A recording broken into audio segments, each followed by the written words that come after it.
All right, so let's begin with today's sutta, which is the Madhu Pindika Sutta. It's the Majjhima number 18, and it is being offered by popular request, at least by two of the diehard sutta attendees. So this is a very profound sutta and a much longer sutta than we normally do. So I will read through the first half without opening up for too much discussion, and we'll get into the nitty-gritty in the second half, which is where a chief disciple of the Buddha elaborates the Buddha's statement in the first half. And you will see that this is all about perception. It's about the way the mind spins out and proliferates and creates whole universes for itself. I was speaking to a bhikkhuni friend today, and they're involved in this virtual reality kind of Dhamma teaching thing. And I was thinking, wow, that's yet another universe, isn't it, that we create, a virtual one.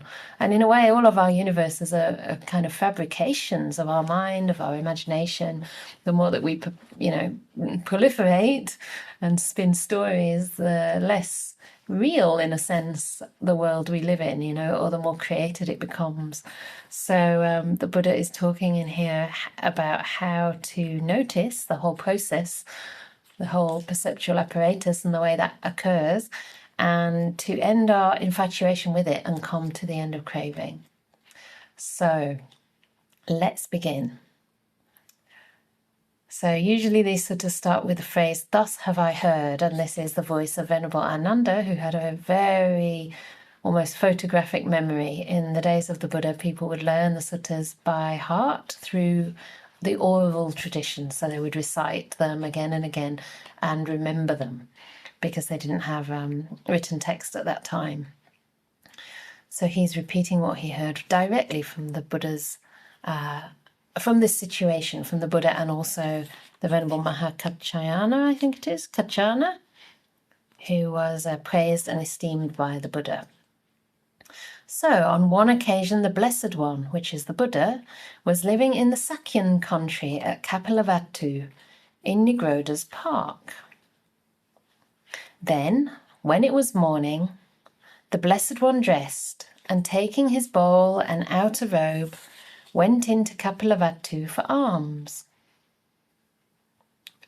When he'd wandered for alms in Kapilavatthu and had returned from his alms round, after his meal he went to the great wood for the day's abiding, and entering the great wood, sat down at the root of a bilva sapling for the day's abiding. So this is already very evocative of the life of monastics in the Buddha's day, and even to some extent to this day. Whether or not we take our bowl and robe and wander for alms, we tend to take our bowl and robe, at least into the Dhanasala, and receive the alms food from the lay supporters. And one of the purposes of eating the meal before noon, or before solar noon, in other words, in the first half of the day, is that after the meal, we can seek solitude. We retire to solitude, to a conducive place to practice meditation and to find some stillness. So here he entered the great wood and sat down at the root of a bilva sapling for the day's abiding. I can't remember that tree exactly, but we studied that in Ayurveda. I'm not sure if it's Bibitaki, but anyway, it's a tree which I think has medicinal properties. Okay, Dandapani, the Sakyan, while walking and wandering for exercise, also went to the great wood. And when he'd entered the great wood, he went to the bilva sapling where the Blessed One was and exchanged greetings with him. So that was the end of the Buddha's solitude.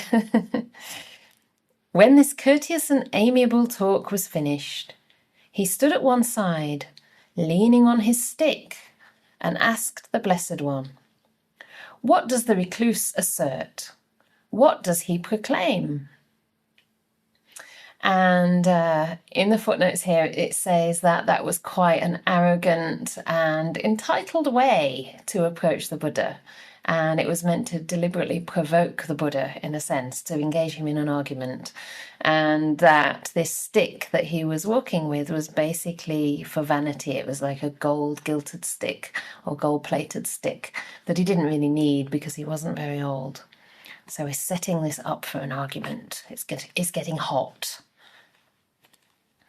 So the Buddha replies, "Friend, I assert and proclaim my teaching in such a way that one does not quarrel with anyone in the world, with its gods, its maras, and its brahmas, in this generation with its recluses and brahmins, its princes and its people, in such a way that perceptions no more underlie that Brahmin who abides detached from sensual pleasures, without perplexity, shorn of worry, free from craving for any kind of being." In other words, any kind of state of existence. So here he is responding as to how not to quarrel and saying that the world may quarrel with him, but he doesn't quarrel with the world. That's another famous quote of the Buddha. So, and this is because he's not giving so much value to perceptions.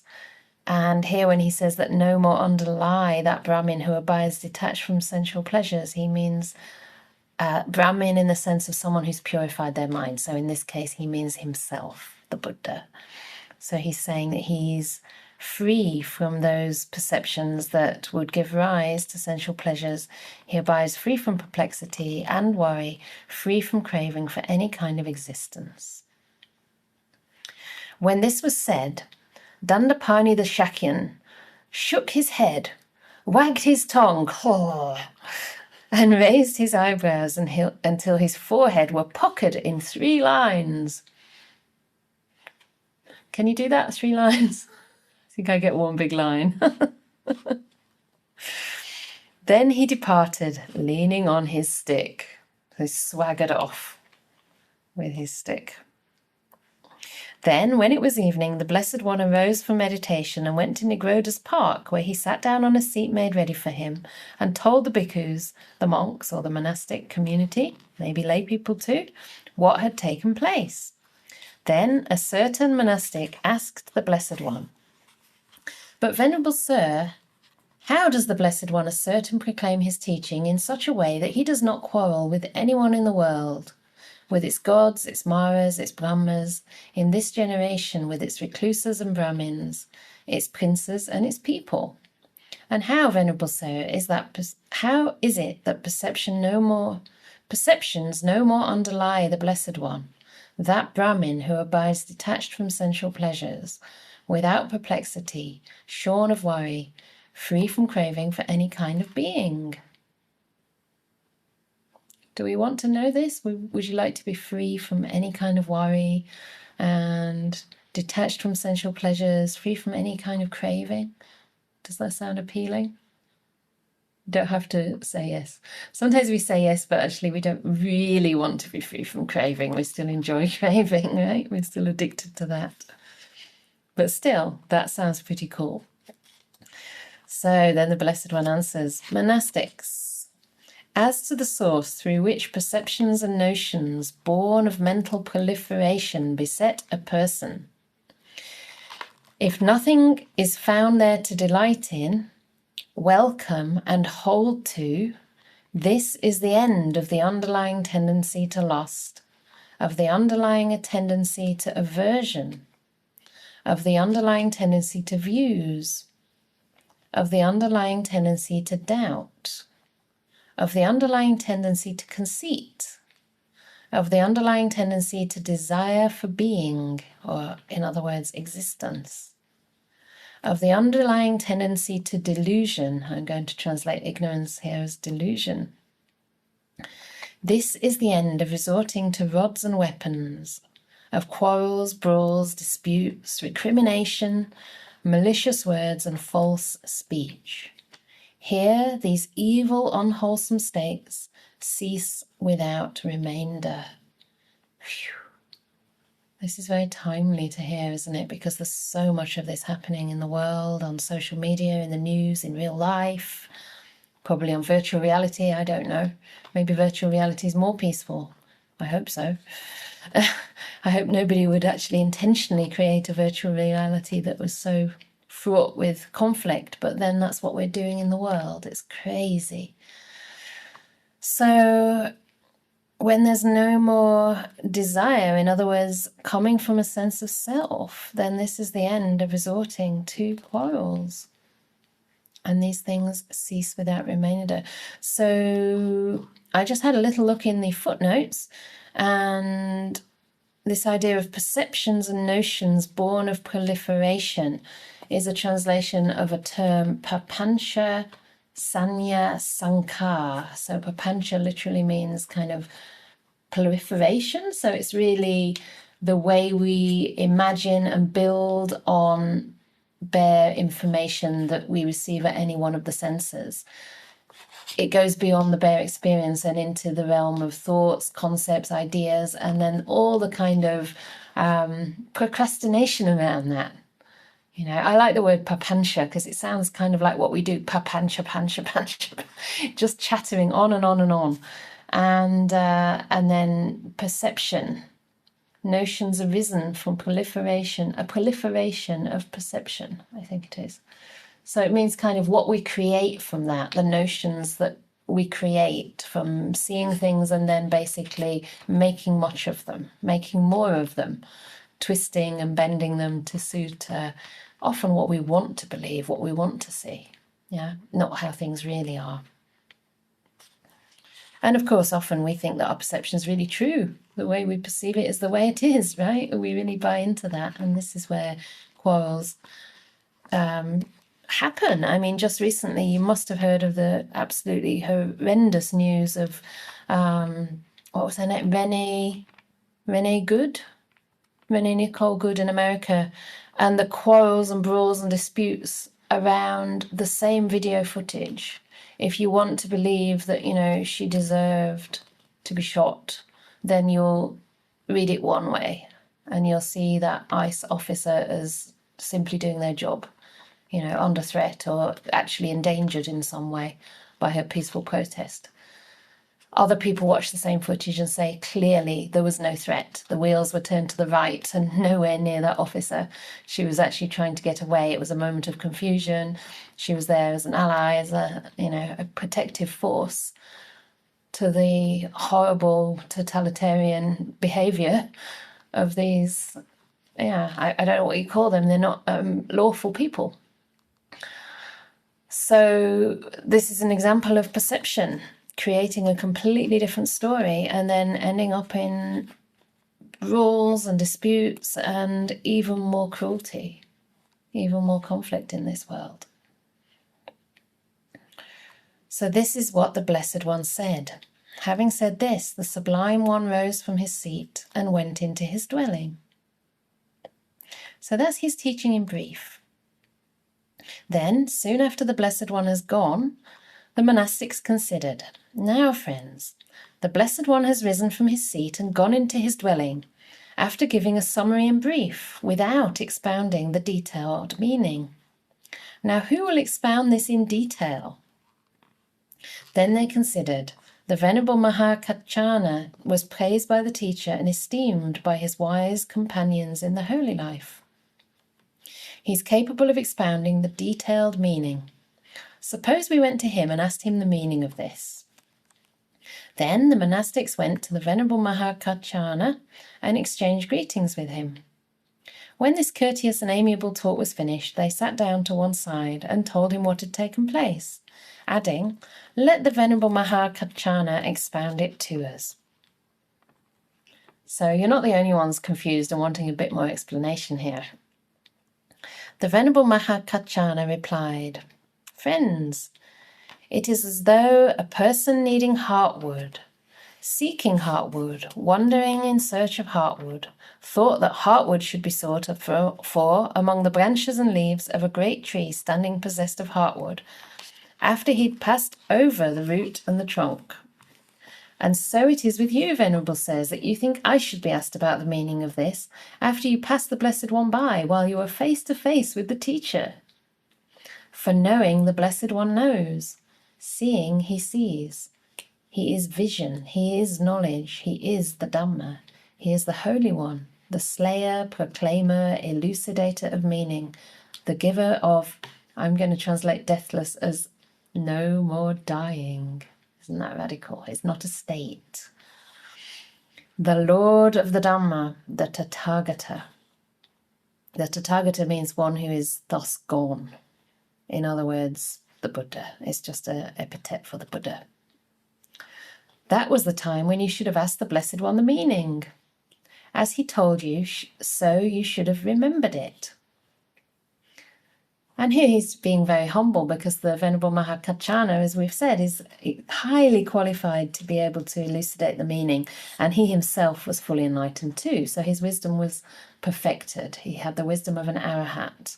And yet still, the Blessed One, the Buddha, had this gift of speaking the Dhamma in a way that was perfect.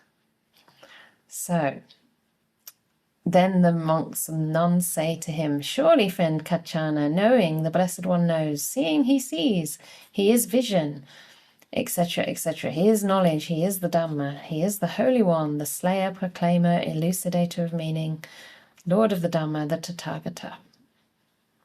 That was the time when we should have asked the Blessed One on the meaning.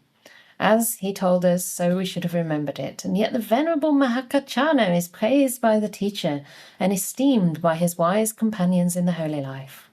The Venerable Maha Kachana is capable of expounding the detailed meaning of this summary given in brief by the Blessed One, without expounding the detailed meaning. Let the Venerable Maha Kachana expound it, without finding it troublesome.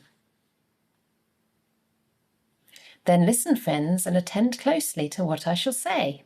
Yes, friends, the monastics replied, and the Venerable Maha Kachana said this. So now we get into the heart of the sutta, and I just want to point out how beautiful this whole sutta is up until now, to just give an example of living in harmony, of humility, of respect, and of, in a sense, harmonizing with what is being said, and then going ahead and anyway asking for him to proclaim the Dhamma.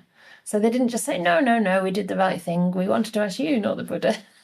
They kind of agreed very beautifully in a way that showed that appreciation to their teacher, to the Buddha especially.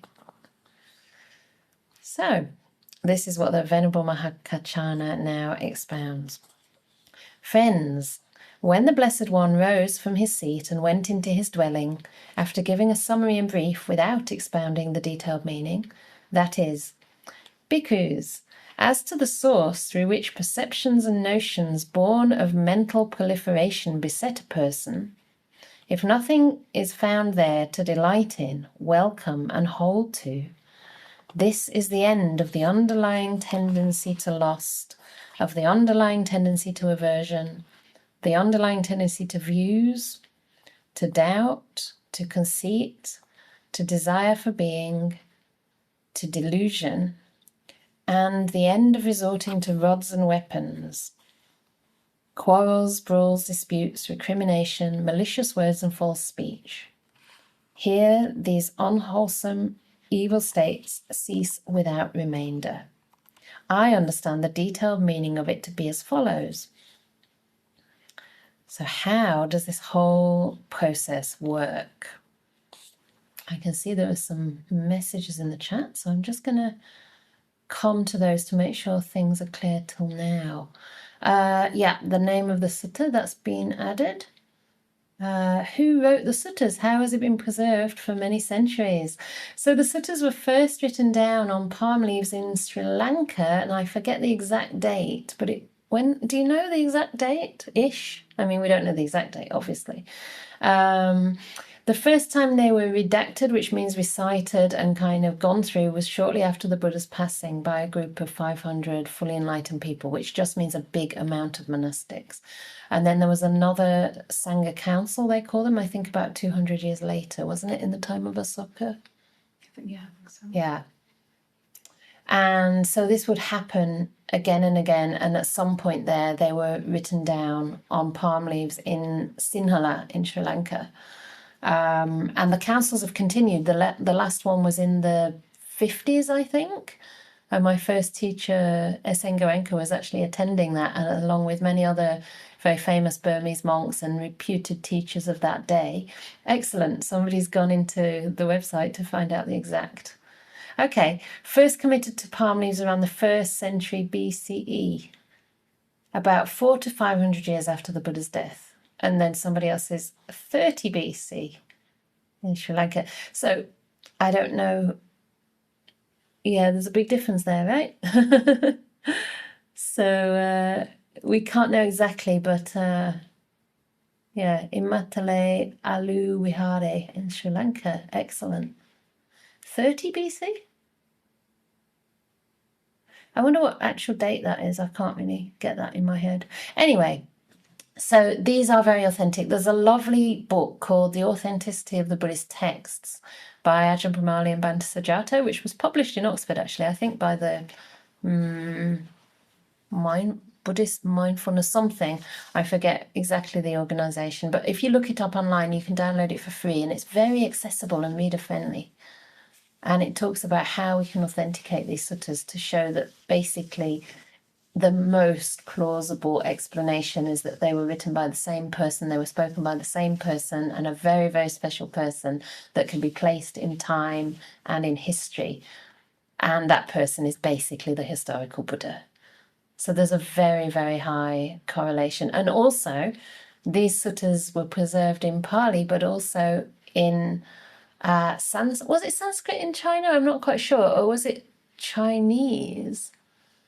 But they were preserved in China also in parallel texts, and they're almost identical. And these have been preserved in completely different continents, right? Or different parts of the Asian continent. And yet they are incredibly similar. And any place that you might feel like, oh, that sounds strange, that doesn't sound quite like what the Buddha might say, or it's misogynistic, or it's kind of disagrees with something in another sutta, you can usually check it out against the parallel suttas in the Chinese canons. So I think Majjhima Nikaya has the parallel of the Madhyamika, something like that. And you'll usually find that that paragraph or that sutta even is missing from one or the other, whereas the rest are almost identical. So it's very interesting, and there's all kinds of it's a very interesting book, actually, if anyone wants to read that. Yeah. So here we go. Are there any questions on the meaning so far of this, or shall we just kind of dive right in with the more detail? Okay, here we go. So this is what the Maha Kachana understood. Dependent on the I and forms, I consciousness arises. The meeting of the three, that's eyes, forms, and I consciousness, is contact. With contact as condition, there is feeling. What one feels, that one perceives. What one perceives, that one thinks about. What one thinks about, that one mentally proliferates. And with what one has mentally proliferated as the source, perceptions and notions born of mental proliferation beset a person with respect to the past, future, and present forms cognizable through the eye. Do you recognize that process happening within you? Does that make sense? So dependent, and this is in a way a summation of dependent origination, only going through the senses one by one. So dependent on the I and forms, you have to have an I and you have to have forms in order for I consciousness to arise. And when those three things come together, that's called contact. It's that meeting of these three things that conditions feeling. So only from there we can know if it's pleasant, unpleasant, or somewhere in between. There's an effective tone to experience at the I sense door. You like it or you don't like it. It's pleasant, it's boring. Boring's not really a feeling, but it's a kind of perception that arises. So whatever we feel, immediately we perceive what we feel. The two things kind of arise together. Although this is slightly sequential because one thing depends on the next, they're also inseparable, because as soon as there's a feeling, we're aware of that feeling. We perceive it. We can say this is pleasant, this is unpleasant. That's a perception. And then what one perceives, one thinks about. So in a way, this is talking about the first few khandas. So the 5 khandas are like form, materiality, and then feeling and perception, and then will or mental volition, if you like. So here we have I and forms, that's the materiality.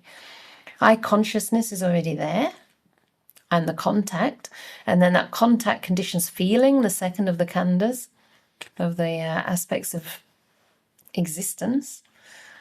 And what one feels, one perceives, that's the third khanda or component of existence.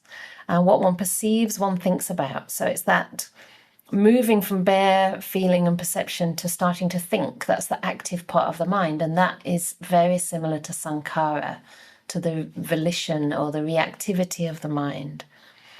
So what one thinks about, one mentally proliferates. We can go on and on and on about that and work ourselves up into a real hot mess. Or think about it in a way that actually reduces the defilements in the mind, right?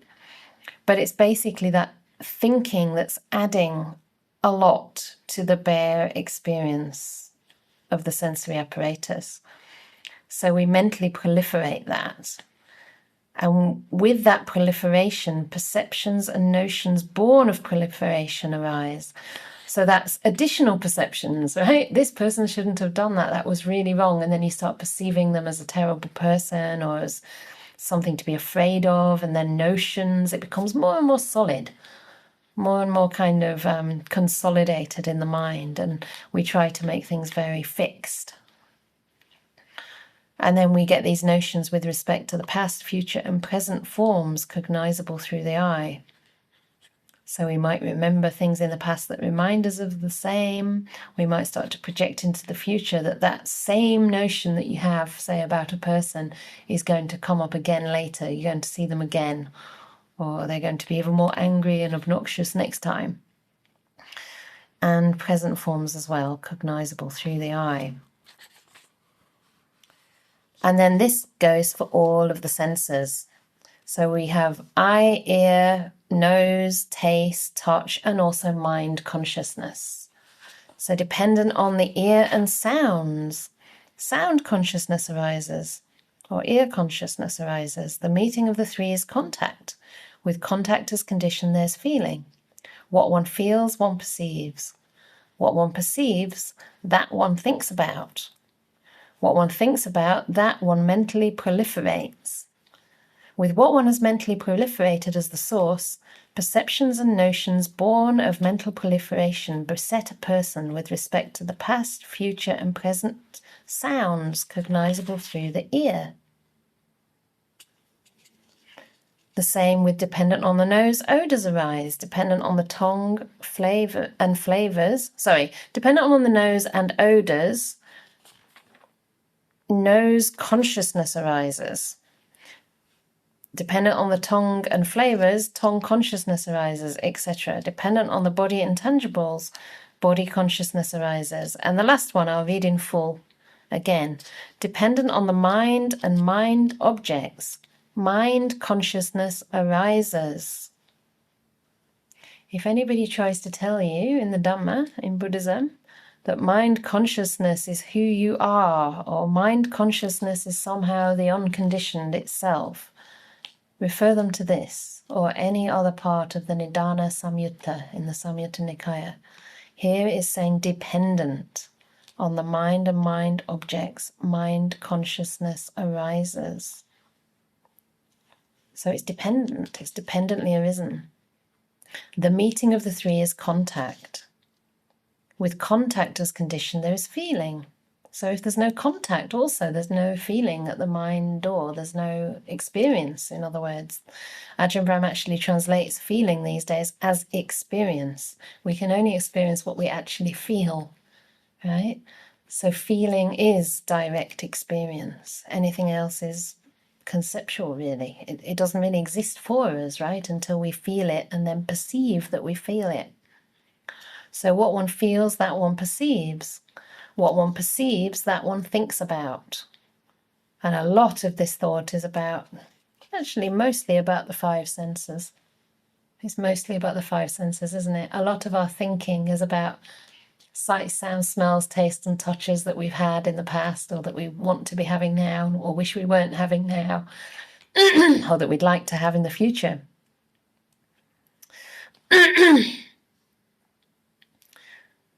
So what one perceives, one thinks about. What one thinks about, one mentally proliferates.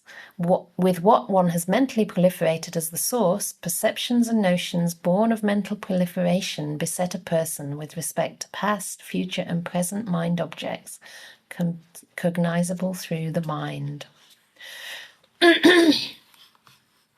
So, any questions or comments so far, or any experience that you may have had in your life that is a good example of this process happening? It'd be really interesting to hear from you about this, just to make sure it's landing somehow, yeah, or clarify any confusion. Hi, Georgia. Hiya, can you hear me okay? Yeah, great. Yeah, cool.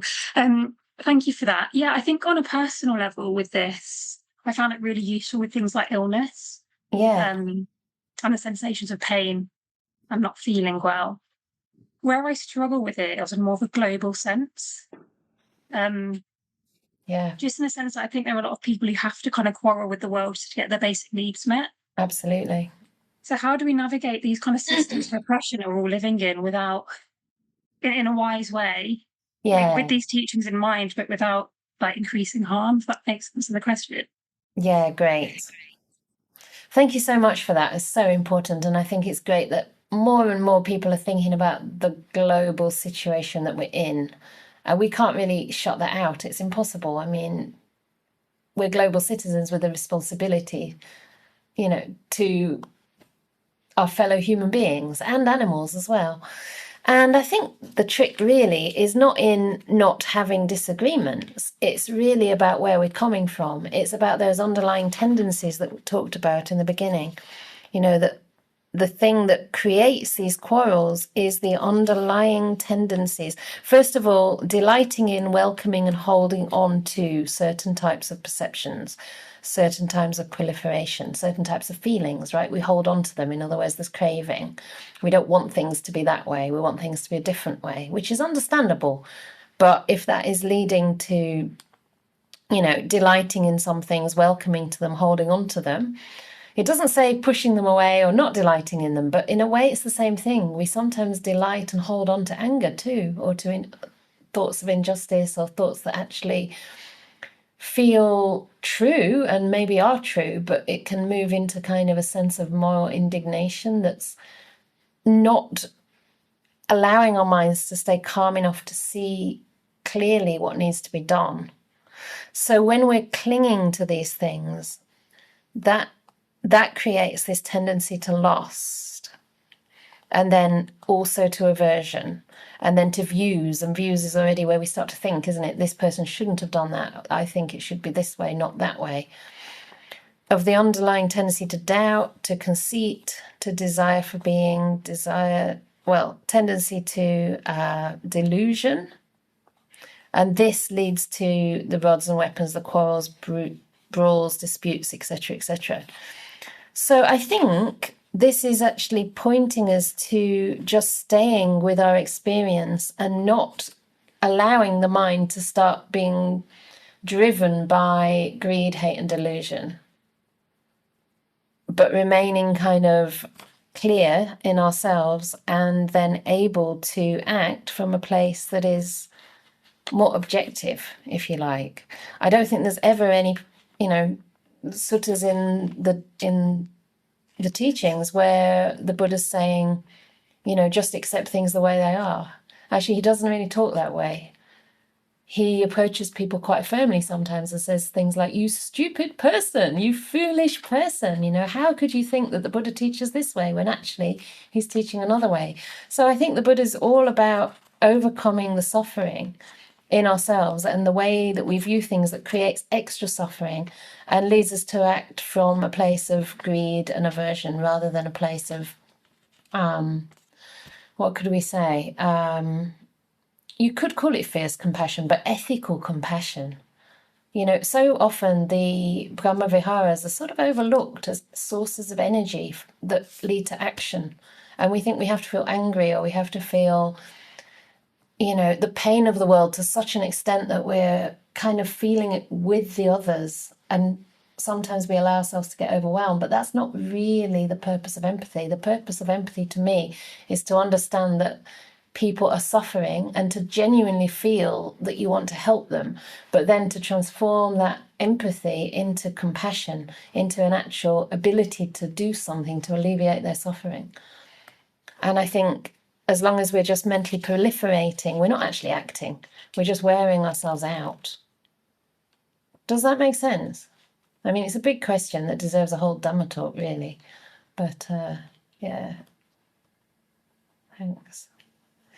Okay, there's a couple of comments in... Oh, 3, actually. Okay, I'll go to one comment in the chat first and then come to Diana. So I don't want to leave out the people in the chat.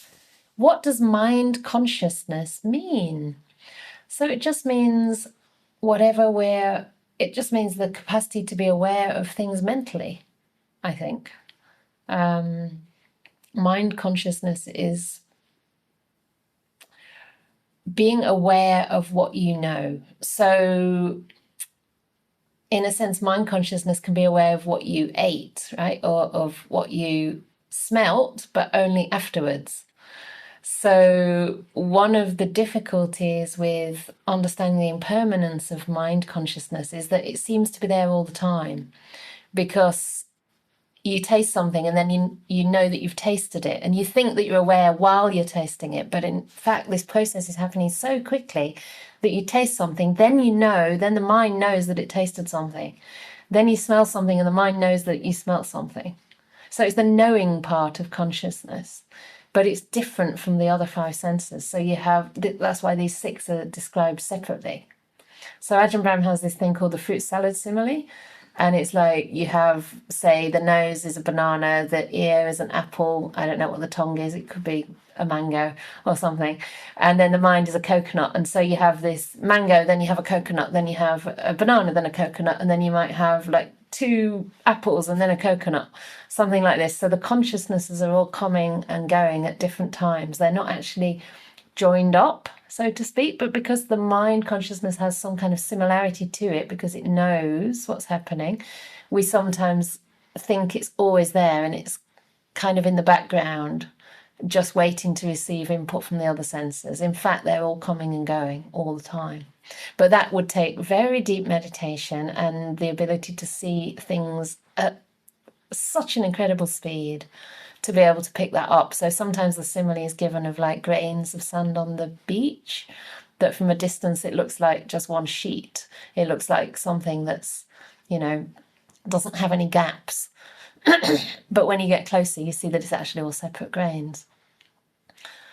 So it's the knowing part of the mind, that which knows. But there's no that. It's knowing itself, knowing. I hope that makes some sense. I mean, these things are difficult to understand unless we can actually separate mind consciousness from the other 5 senses. And that's why in our tradition, I suppose through Ajahn Brahm's teachings in particular, he emphasizes practicing jhana, because that's a time that the 5 senses recede so much into the background that the mind is incredibly strong. And to the point that the five senses actually vanish for some time in those deep meditations. And after that, when you come back into the world of the five senses, you can more easily differentiate the quality of the mind from the other five senses. Does that make sense? Yeah. Diana, can I come to you? Hi, Venerable Canda. Thank you. Thanks for calling on me. I'm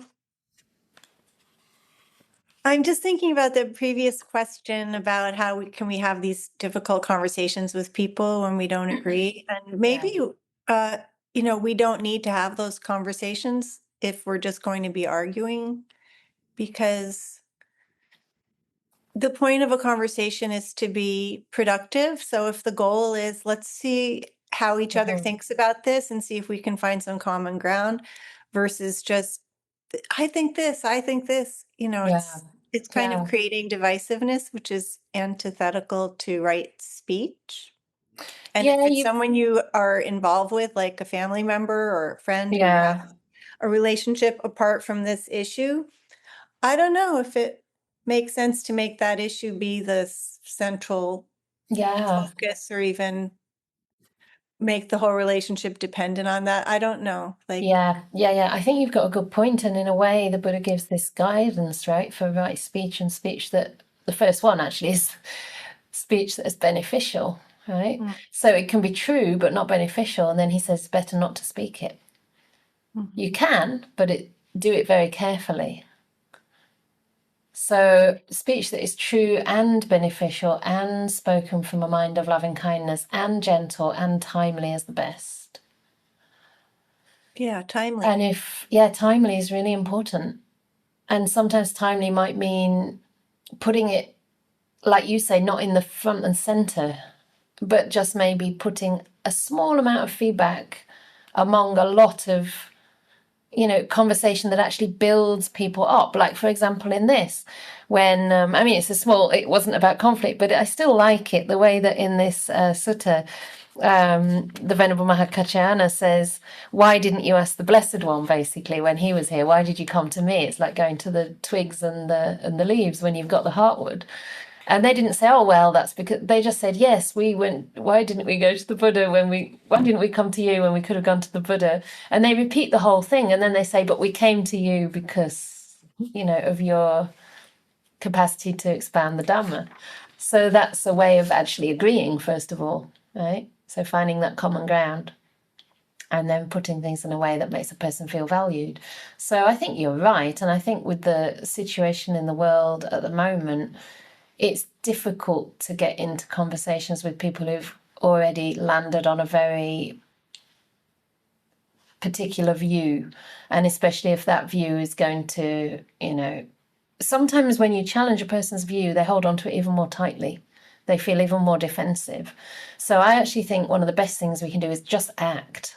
Just act. Right. Go right beyond the speech. Don't even try to convince other people, but do what's right. Just do the right thing as you see it, and put your energy into places that can kind of give another message or can support people who are, being attacked or being marginalized and basically being persecuted. Try to actively do something there rather than kind of contend with people who are doing that. Lead by example, in other words. I think it's a bit of both. But we have to be very careful. Yeah. So I'll come to another comment from the chat. On a more light-hearted note, over Christmas, my little niece and nephew were singing songs from K-pop Demon Hunters, whoever they are, and I really delighted in their singing and then decided to watch the movie. Now I've noticed the songs keep ringing in my head without me even thinking about it. Yeah, it's true, isn't it? Because you were delighting in it, and that was all very nice at the time, but you might not want it coming up in your meditation. Yeah, quite a harmless thing, but at the same time, it shows just how impressionable these minds are, right? And how much care we have to take about what data we receive, and the effect it has on our minds. It's don't ever think you're beyond being conditioned and brainwashed, you know. If you're only getting one particular kind of feed on social media and all the people around you in your town, in your family have the same view, then you can very quickly see things the same, especially if, say, you know, it's been shown that people who tend to vote for more totalitarian regimes tend to be more fear-based psychologically. So if you grow up around an atmosphere of fear and, you know, you've learned to kind of be very wary of people who don't look like you and you've been reading all the news on that, then you're likely to have those reactions when you see people, and those reactions are real. That's your actual genuine experience, is one of fear. So this is why the Buddha says, why is friendship? Be careful about the input you receive. Nancy, can I come to you? Hi. You. Hi. I had a question just in terms of the mind consciousness, right? Very helpful what you were saying about, you know, if you have the jhanas, to try to at least have the senses somewhat resting, and then you can see the knowing in some way. But I guess uncertainty for me is that, is there, so you have the knowing, I don't know whether you want to call that the observing, the ability to reflect, whatever, the knowing, like, you know, part of the mind. Yeah. And is that happening kind of simultaneously with, like, I guess sometimes the way I read it, I might understand it as, well, you have the awareness of the consciousness or of the sense, experience, feeling, or the contact. But then simultaneously, is there this consciousness that's knowing that? And Great question. Yeah. I'm not trying Absolutely. Yeah. I'm not trying to make it all sticky up, you know, but the idea of having a variety of capacities of consciousness. Yeah, I think this is where it's about the speed of these things happening. I mean, I know this is Abhidhamma, but it was to some extent my experience in Myanmar when I was practicing with noticing the arising and passing away of phenomena in general, that you would manage to catch up with some speed, which was still very slow compared to how fast actually mind consciousness arises and passes. But you could see it would come and go many times in a second, like many, many times. And, you know, they say it's like trillions. The mind is fast. The mind is, you know, changing all the time. Is it I think it's in one of the suttas in the Majjhima, I forget which one, but the Buddha said if you were to identify with anything, the mind or the body, then better identify with the body, because the body at least stays for some time. The mind is passing all the time. He doesn't say like the speed of light, but that's kind of what it means. So I think the trick here is that it seems that we know, and that is the thing that can lead to the view that the mind is always there, that, you know, there's this thing behind the knowing almost, right? That's knowing the mind consciousness, like that there's mind consciousness, but there's this other knowing. But actually, the way Ajahn Brahm describes it, because he's seen these things, I can't say that I've seen this yet, but he said it's that you know that you knew that you knew that you knew. And that makes all the difference, right? That makes the total difference. It's because these mind moments are separate and they're like sequential, but they're so fast that it really does seem like everything's happening at once. I mean, it seems to me like I'm looking at you and hearing my voice at the same time, but actually there's a milli moment of hearing, a milli moment of seeing, and then there's and in between that there's the mind knowing that that's happened. Yes. And it's like those cars, you know, those things that they used to have to make like cartoons. They used to have to draw many, many frames, and then they'd get flicked through really, really fast, and it looks like a continuous, unbroken sequence. I think it's like that. It's not like you separate it out. And then the idea that you said that about consciousness, mind consciousness is not unconditioned.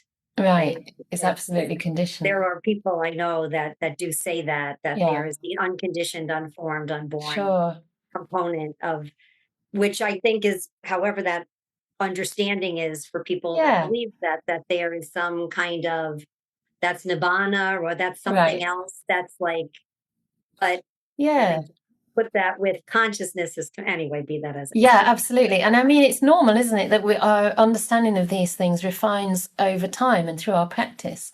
But I think, you know, we have to be very careful at landing on a particular view until we're really we've really seen through this, because if the Buddha's actually saying that it is conditioned, which is very obvious here, right, about how these things are conditioned, then we need to keep boring in. We need to keep kind of going, because we can get to a certain point and, yeah, it looks as though there's this mind consciousness that's just so still and so immovable. I mean, that's where Ajahn Brahm says it's good to go through more deep jhanas. We're talking about jhanas that he would define as jhanas, states that he would define as jhanas, where there's no five sense input at all.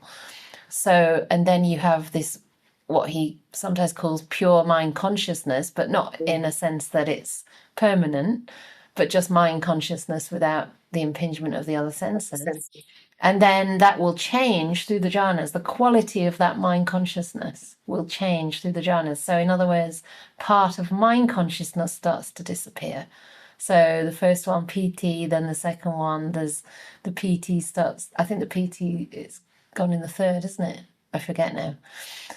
But anyway, they change, and then it becomes so incredibly refined. It's like neither perception nor non-perception, right, in the arupa state. So there's barely anything to perceive anymore. There's actually no object, but there's still a tiny bit of perception. That's what you perceive. And eventually, a little bit of, yeah, and then eventually the feeling and perception both cease. And that is synonymous to nirodha, to cessation, to basically an experience of nibbana in the here and now, in this present life. So, yeah, it's understandable that different philosophies arise at various points on the path. And it's just as long as we see that it's a work in progress, our view is a work in progress, in a sense, I think it's okay. But for me, when I read about to those views and opinions, yeah, exactly. Just keep exploring, but also take the Buddha's words seriously, because the Buddha is saying it again and again that it's all conditioned. He never ever said, hey, I'm enlightened now, and my first most important revelation is that mind is who you are, the knowing, you are the knowing. He did not say that. You know, if that was his main insight, that was what he would have been teaching all the time. And that's not what he was saying. He was saying that, and actually it's far more, you just have to keep with it to understand it. It's like that would be almost easy on some level. Right, exactly. Almost easy, but to me, very unsatisfactory, because I want an end of all suffering. And to me, it's like, if there would still be something there, that for me wouldn't do it. It just feels right. This just feels right. It just feels, I don't know, to me it's not scary. I mean, it might be scary when I'm getting closer, right? But I'm sure that fear can come up. But the thought of complete freedom, that all this is conditioned and subject to cessation, which is what he's saying in the Anattalakkhana Sutta, the second teaching that gave rise to the first five actually other arahats. Just went through every single Canda, including the mind, to say all mind consciousness, far or near, superior or inferior, gross or subtle, all mind consciousness is not me, not mine, not self. Subject to suffering, subject to impermanence, subject to chanting that in the morning is so, I do it in English because I'm not a Pali person, but I do it. It's so helpful at the time in the morning. The third time it's repeated and repeated every day. Brilliant. Really, really helps. That's what we're talking about. Good conditioning, good input for the senses. Yeah, wonderful. Great. Thank you. Primes your mind. Or not your mind. The mind. Oh. Okay. Venerable Ajahn, regarding experience or the feeling Canda, does it mean actual physical feeling, i.e. physical feeling, or is it more to which Ajahn Brahms calls experience? Yeah, I think that's one of the reasons he calls it experience, is because it's not just physical feeling. Since you have experience with the Goenka method, is this a good method to understanding the feeling Canda? And is it complementary to Anapanasati? Wow, this is a big question. I love this Dhamma stuff. That's why it's getting good questions. Is this a good method to understanding the feeling Canda? And is it complementary to Anapanasati practice taught by Ajahn Brahm in Mindfulness, Bliss and Beyond? A lot of questions there, and there's some yeses and some nos. So And also, whatever I'm saying, it's not like the definitive answer, right? This is just how I see it and how I'm phrasing it now, through my experience, which is obviously limited. Feeling means feeling of any of the six senses, including the mind. So feeling is the pleasant, unpleasant, or somewhere in between feeling of the body, which is physical feelings or sensations, of the eye, the nose, the tongue, taste, and the mind. So Vedana can be pleasant or unpleasant in any of those areas. So I quite like the word experience. Veda, the Vedas, I think meant knowledge. You know, the Vedas in Hinduism meant knowledge. So in other words, what you know, what you experience. So it's something that you know, but to know something, it has to make contact, doesn't it? So it has to be experienced. And the Buddha's teaching is always about direct experience. So with the Goenka method, is it a good method to understand the feeling, Canda? Definitely, I would say, even though you're making the physical feeling the foundation, the main focus, it's the easiest way in for me anyway, because to sit there and just feel the impressions from the nose and the feelings of that would be almost like smell, right? Smell's not always there, for one thing. And secondly, you might not really know how it's affecting you at a deeper level.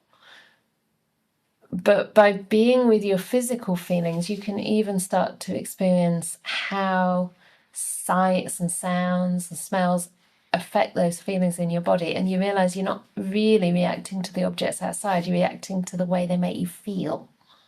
So you stay with that feeling. You know, like if you meet a person,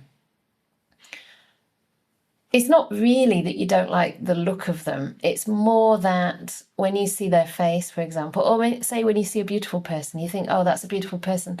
It's because you see their face and the impression of their face causes a pleasant feeling that you can feel in your body.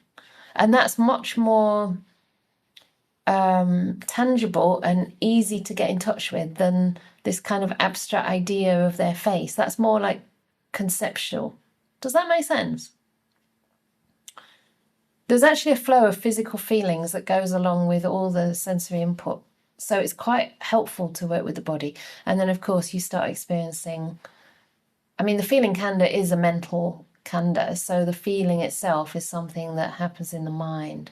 I'm not explaining it very well because I'm quite tired, but basically it's a gateway to understanding feeling in all the senses, including the mind. And whether it's complementary to Anapanasati depends on your approach to Anapana, I think. Because for me, I was so steeped in feeling and feeling sensations in particular that even with Anapana, I would feel the feelings and not quite be able to let go of that. And there's a point in Anapana, as taught by Ajahn Brahm in Mindfulness, Bliss and Beyond, as the question goes, where you need to let go of that feeling, physical feeling, and just experience the breath through the mind sense door, so the pleasure of the breath. And it becomes actually more conceptual. It's a strange thing, but it needs an object that's much more solid to get into deep samadhi. If everything's just dissolving all the time, that's a very difficult place to go into deep jhana.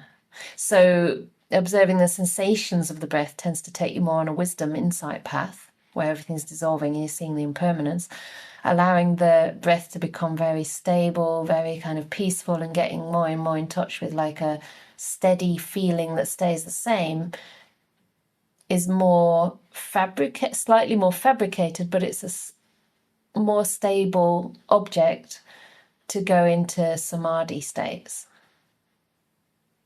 So it's about the way you observe the breath. So for me, I had to actually come out of experiencing the breath too much through the physical sense door. But still, I wouldn't say that's the case for everyone. That's because I was doing a lot of Vipassana, like full time, like 18 hours a day, and also even sometimes through the night. So otherwise, I think all these methods kind of complement each other. You have to find out for yourself because everybody's mind's different. Okay, so your mind automatically goes to the mental breath. Okay, good. So that means you're kind of more resonating or inclined at the moment in your practice to the process that Ajahn Brahm's describing. That makes sense to you. That's happening naturally. So, yeah. In the experience of an enlightened person, do these whole chains still happen, or are they disrupted or let go of without leading to proliferation described in this sutta? Yes, very good question. We're not finishing the sutta, are we? We might have to finish it next week. Yes, I had thought about that earlier. So for an enlightened person, dependent on I and forms, I consciousness still arises. The meeting of the three is contact that's happening. With contact as condition, there is feeling. Yes, that still happens. What one feels, that one perceives. That still happens. What one perceives, one thinks about. That may happen depending on the person, depending on whether they want to think about it or not. So they have some ability to stay quiet if they wish, or to actively think, actively use thought. And I know that Ajahn Brahm sometimes decides not to think on his walking path. And if he wants to think, he moves his hands from in front of him, which is the posture he uses when he's not thinking, and he moves his hands behind him. And then he very consciously and deliberately thinks about whatever he needs to think about. And it does say, actually, in either the Dvaita Vitakka or the Vitakka Santana Sutta, it might be the Vitakka Santana, I think, Majjhima number 20, it says that once we have some ability to work with thought and to kind of displace unwholesome thought with wholesome thought, and then to quieten thought altogether, we're able to think whatever we want to think and not think whatever we don't want to think. Imagine that. So you can just think wholesome thoughts. You could just think useful thoughts, or you could just think the amount of thoughts you need to plan something or to organize something, but not more than that. So I think that wouldn't necessarily go to proliferation. It might not go to proliferation unless you wanted it to, perhaps. But proliferation tends to mean you're chewing over something unnecessarily, wasting a lot of energy, and it's not very helpful anymore. What one has mentally proliferated as the source perceptions and notions beset a person. So yeah, I think it's the proliferation place that would stop. And there's a sutta in here, I think it's towards the end. Is it? It might be the very last one. That's the Indriya Bhavana Sutta. It might be another one. It's one where the Buddha's teaching one of the great disciples who becomes a great disciple. And I forget which one. And this disciple is already fairly enlightened, but hasn't gone the full way. And he's wondering what is missing. And the Buddha basically said, it's proliferation. You're still proliferating. I'll get back to you on that if I remember which sutta it is, because that's a lovely one. Okay. So yeah. Okay, mind consciousness, I think we've looked at. What is the morning condition chant? Condition chant, I love that. The condition chant is to free you from the conditioning of the view of a self. It's called the Anatta Lakkhana Sutta, and it's a very deep sutta, and I don't remember the exact place in the suttas where that is. Is it Samyutta 2245, or is that the Dhammacakka? That might be the Anatta Lakkhana. It's in the Samyutta chapter 22, which is the Canda Samyutta. It's basically the teaching on non-self. You can look it up as the teaching on non-self. Yeah. What is the difference in the mental breath and the physical sensation of breath when you're experiencing it?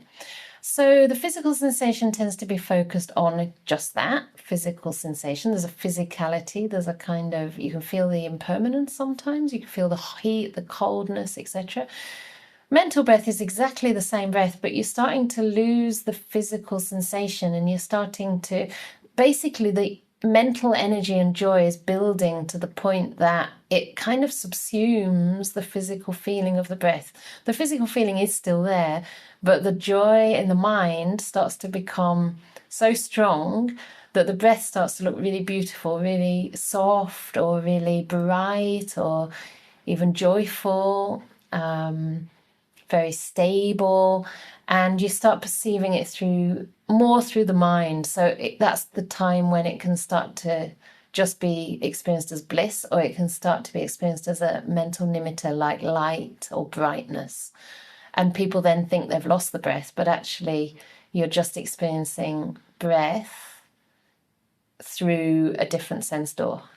Before that happens, usually the breath, you start to lose the sense of in and out, and you just experience breath. Because the things that signify whether it's coming in or going out are the sensations, they're the physicality of the breath. So you just start to experience this kind of generalized sense of breath. And that becomes more and more stable and steady and uniform, if you like. And that's when it starts to become more a mental object. And it's almost like perception can start to play with that and come up with different ways to perceive it. Okay. There's a few more minutes and I've seen one more comment in the chat. The sutta brings to mind a personal situation. Some people close to me are prone to catastrophic thinking. Absolutely. Any advice on how I can help them tone down their thinking? Yeah, good. I mean, obviously this advice is quite deep because it's asking you to sort of notice how these thoughts arise in the first place, to kind of trace it back to contact, between our mind and the objects, or our eyes and the objects, our nose and the objects. And then to see what kind of feeling is arising and how perception arises based on that. And then we build and we go into all this. So one really good way, if you are practicing Vipassana, is that you stay at that level of feeling. And at the level of feeling, you learn not to react to unpleasant feeling with aversion or to pleasant feeling with craving. And then you don't tend to go through the next stages. But if a person isn't practicing that level of mindfulness, then you could have a look at that sutta, the overcoming of unwanted thoughts. It's actually called the overcoming of thought. It's Majjhima Nikaya number 20, and it gives you 5 different ways. And one of the first ways is to literally replace the thought, substitute the thought with a different kind of thought. And it's very similar to what they do in cognitive behavioral therapy. I only had this once when I was a teenager for about 3 months, but I definitely was depressed and I definitely had negative thinking. I remember one of the thoughts I put to the counsellor was that I don't want to work on this essay because it might not be any good. And she just said, well, what about thinking, well, my last essay was really good, so maybe this essay will be good. And it was like so simple, just to change that thought. But you've got to first recognize that you're thinking a thought that's not helpful. And then you've got to have enough awareness to actually change the thought into something else. I mean, if you can't work directly with thought, there's also ways to just try and make yourself feel better. Go jogging, that's a good idea. Get out. Do some vagal nerve stuff, calm yourself down, watch something uplifting, listen to a Dhamma talk, that replaces thought. That's why many of you like these sutta classes, because at this time you're just focused on the Dhamma, you're not thinking any other thoughts, or not too many other thoughts that are sort of miserable thoughts, I hope. There's also seeing the danger in those thoughts. I would advise you to have a look in that sutta because there's quite a few. And I haven't really got time to go through them all in detail. Seeing the danger and also ignoring the thought is another one. And they're kind of sequential. So first you start by replacing. If that doesn't work, you see the danger. You use wisdom. Is this thought getting me anywhere? What is the effect it's having on me? Is it leading to my peace, my enlightenment, my benefit or not? Am I wasting my time? Is it exhausting me or is it making me energized? And then ignoring the thoughts. So if you are meditating and you've just got a lot of unwanted thoughts or negative thoughts, sometimes you can just let them be. Don't fuel them. Just kind of say, right, they're just old karma. They need to burn themselves out. I'm just sitting here anyway. I'm just going to make my mind really open, really relaxed. Just let them come through. You can even have images of them coming through like winds in the sky, just coming, going. And just don't give them much importance at all. So they're probably the most important ones in that sutta. The other ones are a bit One of them's kind of a desperate one where you literally like grit your teeth and kind of stop that thought. And that's good if you're just about to kind of shout at someone or do something really unskillful. But otherwise it's not so helpful in the long run. Certainly not as a day-to-day thing. Yeah, tone down their thinking. Tell them lovely things. If you're in relationship with these people who you see often, you can actually replace their thoughts for them by telling them lovely things, but maybe empathize with them first. Oh, I hear that you may be worried. Tell me more about that. Rather than get engaged with the content, just try and see what's underneath it and then give them the emotional input that they might be needing based on that. And then maybe try to bring up the goodness of their life and the things that have gone well for them and the love that's around them, that kind of thing. It could help. Yeah. Thanks for the question. It's really the mind and the thinking process creates a lot of suffering for us. Yeah, a lot of suffering. Wow, there's still questions in the box and I'm usually very reluctant to let them remain. But if you wish, you could copy paste your own question and bring it back next week. You might have a different question next week. But I'll try and end on time because I also want to share a link to a teaching I'm giving on Monday. You can join by Zoom if you wish. I did ask the co-host to kind of copy paste it. Is there any chance you could still do that? Or have you done that? And we can pop it in the chat. So this is not to be shared publicly because our Zoom settings need to be protected from any security threats. But for the people here, I thought it's a good way to get this out to you. So I'm going to give a talk called Where Sadness Meets Compassion, which is maybe relevant to the last question, actually, about, empathizing, but then also allowing our emotions that arise to be put to some action, some compassionate action. So we'll see what happens. And also differentiating between sadness and compassion, because the two are different, but there's place for them both. So if you wish to join by Zoom, there are the instructions. You can probably copy paste it, I guess. And while you're doing that, maybe I'll let Minori wind up for the evening. And we'll probably do a part 2 next week. Yes. Would you like to say something? Can't hear you very well. Thank you, Venerable, and thank you, everybody. And so a few words on dana, that is generosity. And as you know, when we give, it develops our wholesome qualities that form foundation to improve our Dhamma practice. And here at Anukampa, there are a few ways to improve that quality of generosity. One is a financial way that you can do a donation to Anukampa through our website. There's a link in the chat. And you can do bank transfers, PayPal, and SumUp. And if you're financially able, you can do a standing orders.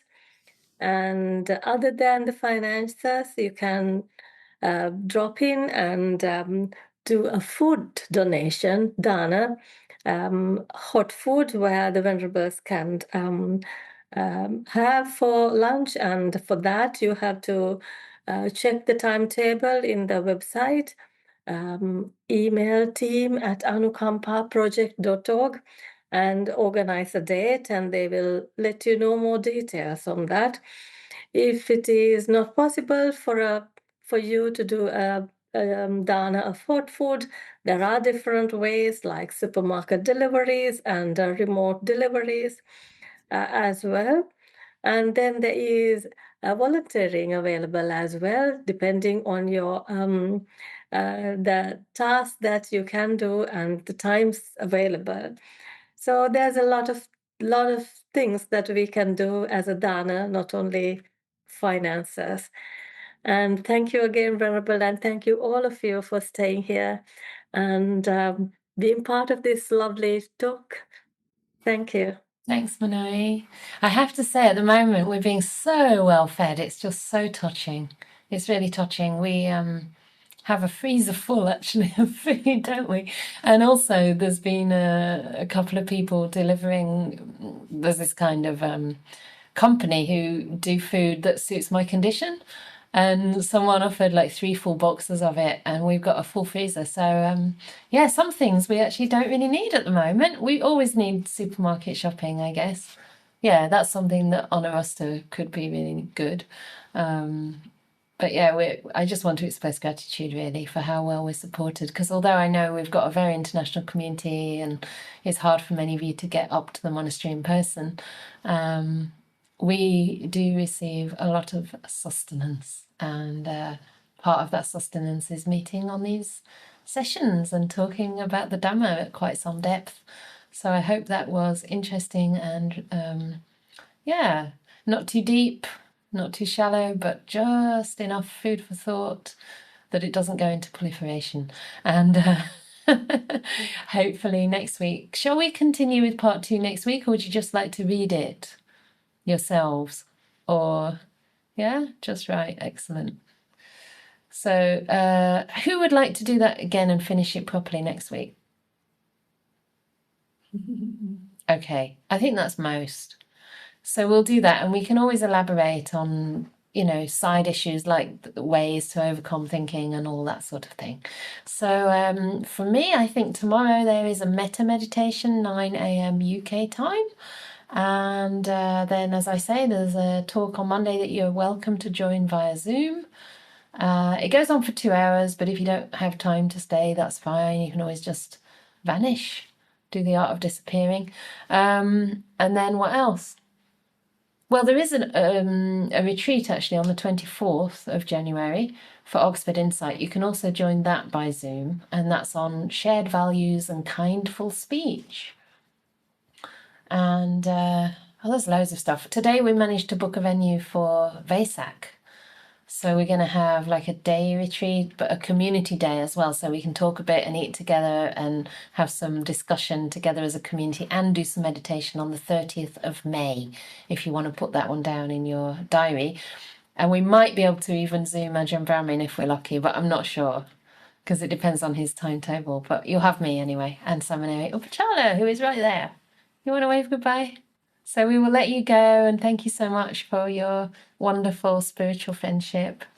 Take care, everybody. Hope to see some of you tomorrow.